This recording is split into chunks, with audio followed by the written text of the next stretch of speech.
So Jeffrey, my man, good morning. It's a Sunday morning. Look at you, bright and early. Well done, Yeah, son. yeah. Come on, Bring it, huh? bring it, All right, bring I got a topic for you today. I want to talk about it. one of your favorite terms, framework.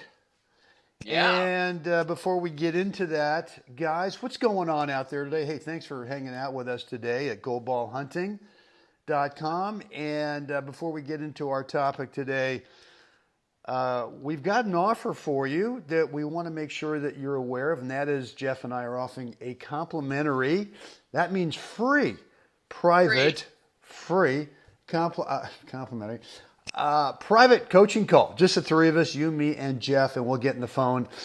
We'll cherry pick. In fact, you'll cherry pick a date and time that works best for you so that you can bring that number one thing right now in your game that is just, it's just giving you a headache, man. You can't figure that thing out. You're going, I need a couple more ibuprofen today because I can't, I can't work through this thing. So we want to help set you on the path to figuring out that one thing in your game right now that's kind of the thorn in the side.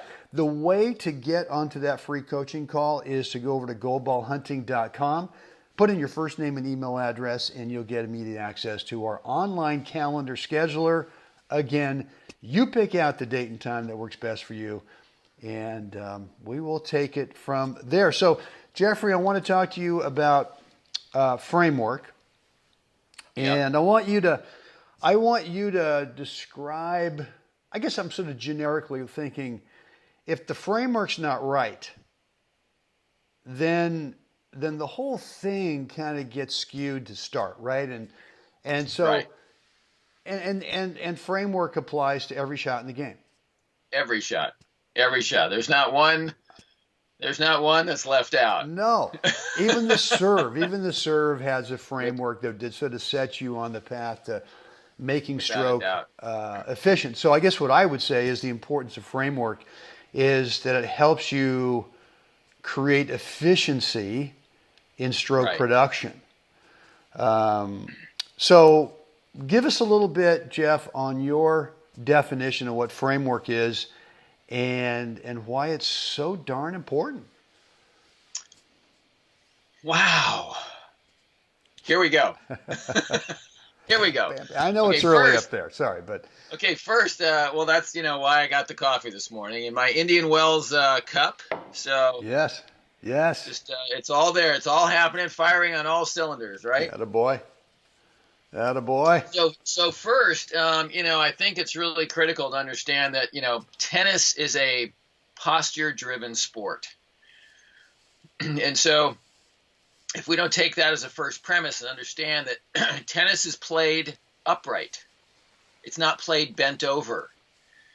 And the reason I say that is that, a lot of people see, guys and gals in the ready position. You're kind of in this forward, on the balls of your feet, kind of an athletic position. And sometimes your upper body can be leaning forward a little bit. You're kind of aggressive, like a goalie in hockey, a goalie on a soccer field, getting ready to return serve. There is that aggressive moment of that athletic ready position.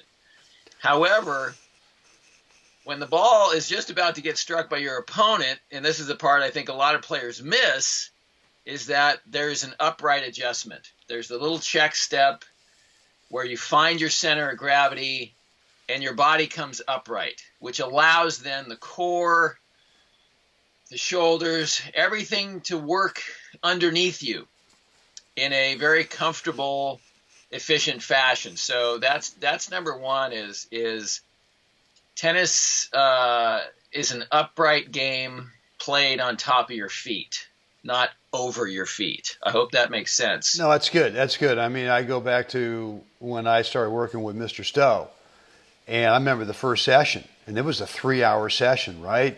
Wednesday morning, and I mean, literally, it was from 9 to noon. And the first time I went up there, I don't think I hit a ball till about 10:45.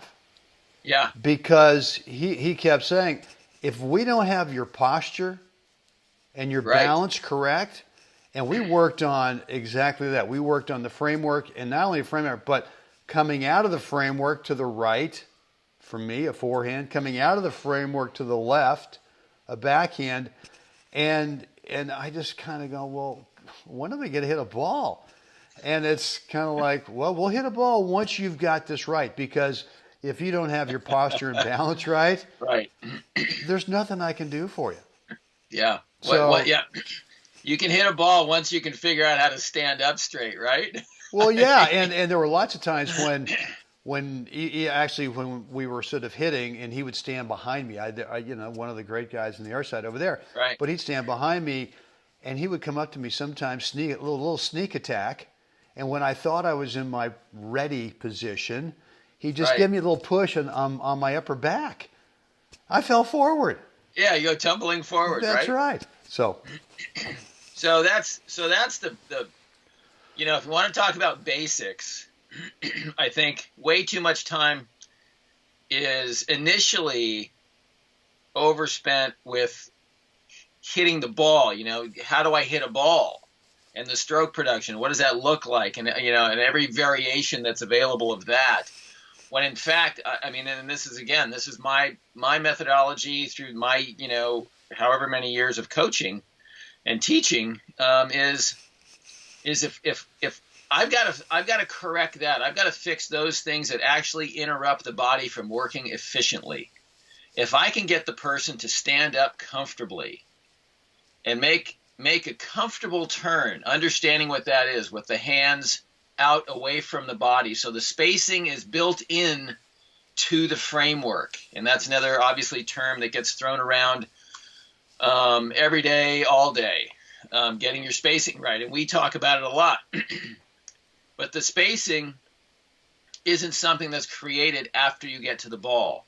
Spacing is created within your initial turn. In that preparation of whatever stroke it is you're using, forehand, backhand, ball, it doesn't matter what it is.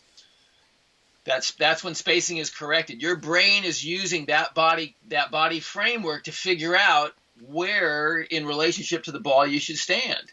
That's how it's figuring it out. It's not some random act of, gosh, I keep crowding the ball today. I got to get my footwork going. Okay, loosely affiliated, yes, but you're not giving your brain anything to work with in terms of framework. If you're consistently crowding the ball, I would immediately say, you know what? You're probably, when you make your turn, your hands are collapsed, you're inside, you don't even feel it, and that's the first thing I'm going to look at. It's not that you have bad judgment. It's what you have is you're not giving your brain anything to judge with. So the racket framework and the hands being out is the measuring stick that your brain uses to figure out where you should stand in relationship to this incoming ball. Yeah, and you're not talking about a ready position where and we see this a lot with players who are up at net in doubles, where their idea of a ready position or their idea of framework is where their arms, well, I'm supposed to put my hands in front, their arms are completely straight. It's not that. I mean, it's one thing to create space with your hands out in front. It's another thing to go and think that, well, I got to take liberties with my hands in front, which would be to go straight. Right. So it's not that. And you and I are working this week with a student in a private webinar, and we're looking at his video. And he's wondering why he keeps getting jammed on this one shot. And we're looking at it and going, the framework is there's no consideration for the framework in his ready position, right? It was just kind of sloppy. It was very, very sloppy and no purpose to it.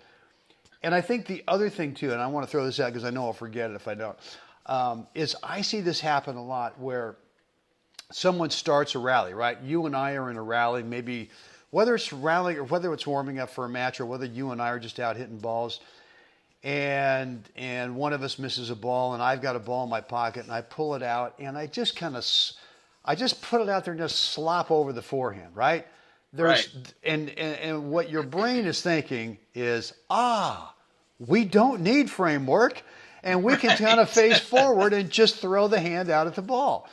And to Right. me, it's like this is the biggest or maybe the best opportunity you have right now to Right. reinforce your brain. What's the right framework? What's the right turn? And then Right. drop the ball right where it should be so it's spaced perfectly, and then go ahead and through your swing path. Yeah. I, How good of a ball can you feed out of your hand?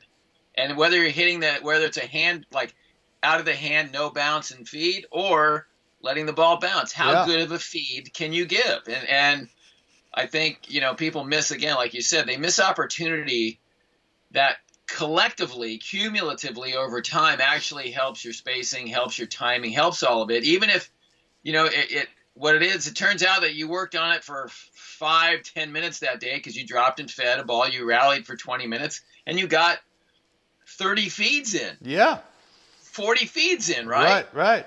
Well, if you hit 4 times that week, wow, that's 160 feeds Well, correctly done. and But cumulatively, that's what I'm getting at, is that now all of a sudden you fed 160 balls, but we actually gave it thought and some. well, but and I'm just saying that what I see is the opposite. I see 160 feeds that are just slopped. Right. And I especially see it in the volley where it drives me nuts. And we're getting a little off. No, you don't think so. I don't think we're getting off base here. But I see guys go up there and they're up at net and they pull a ball out and they give it a slight top. And I'm Right. going, is this what you do at net? You want to tell your brain that what you do at net is you Right. top your volleys from there? No. Yeah. Pull a ball out, get in your ready, whatever your framework, turn, put it up there, and hit a frickin' volley. You Right? sound adamant about this. You sound adamant about this, man. I don't know. Is it a pet peeve? I don't know. I guess so. But I mean, it's one of those things that it drives me nuts. Yeah. And it's just another opportunity to either make it right or make it wrong. And your brain doesn't Right. know. All your brain is going, okay, well, I guess we top volleys from here. Okay, Right. fine. Right. I think another aspect of it, again, that is so it's overlooked, is that the ball, if you want to get back a decent ball, at least one decent ball to be able to hit and start the rally with, the second ball you hit, first you hand feed, and then you're going to get your next ball. The best opportunity for you to get a good ball to hit is for you to feed the best ball you can to this person across the net from you. That's right. Right? That's so right. that they get a decent ball to get a good turn and actually create a decent stroke on. But I see this all the time where it's minutes of crappy feed, and it is just like, it looks like the playground lawn at the elementary school, and it's just a rainbird feed. The ball is just being sprayed everywhere. Sorry. Right. Listen, it's not that difficult. Right. To just give it a little attention. And like you said, to hand feed a decent ball, and you will find that the person across the net actually is capable of hitting you a ball, but it's a whole lot easier for them if your feed isn't up around their eyeballs with topspin. Or how many times has someone fed you a ball and you go, hey, winner, nice shot?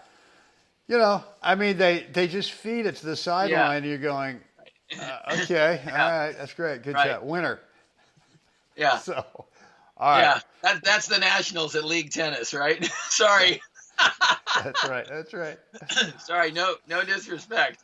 Anyway, so I think the understanding that part of the stroke production, which is key, because again, we talk about dominoes. We use that example a lot of times.